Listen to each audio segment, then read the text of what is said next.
يا أيها الذين آمنوا ما لكم إذا قيل لكم انفروا في سبيل الله اثاقلتم إلى الأرض أرضيتم بالحياة الدنيا من الآخرة فما متاع الحياة الدنيا في الآخرة إلا قليل إلا تنفروا يعذبكم عذابا أليما ويستبدل قوما غيركم ولا تضروه شيئا والله على كل شيء قدير إلا تنصروه فقد نصره الله إذ أخرجه الذين كفروا ثاني اثنين إذ هما في الغار إذ يقول لصاحبه لا تحزن إن الله معنا فأنزل الله سكينته عليه وأيده بجنود لم تروها وجعل كلمة الذين كفروا السفلى وكلمة الله هي العليا والله عزيز حكيم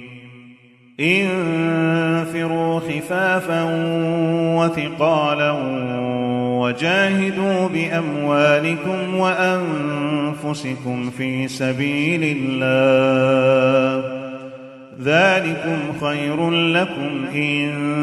كنتم تعلمون لو كان عرضا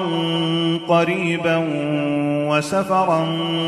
قاصدا لاتبعوك ولكن بعدت عليهم الشقة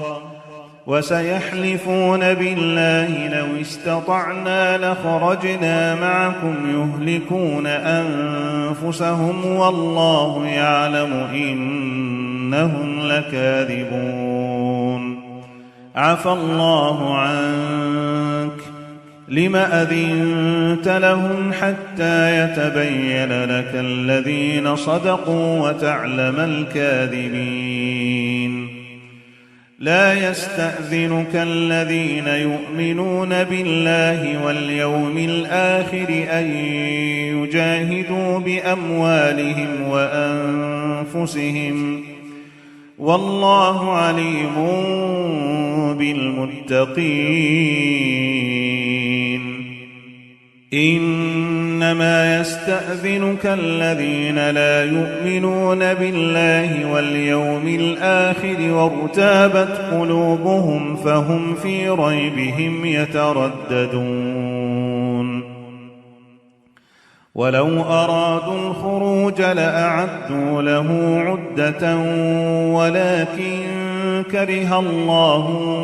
بعاثهم فثبطهم وقيل اقعدوا مع القاعدين لو خرجوا فيكم ما زادوكم إلا خبالا ولأوضعوا خلالكم يبغونكم الفتنة وفيكم سماعون لهم والله عليم بالظالمين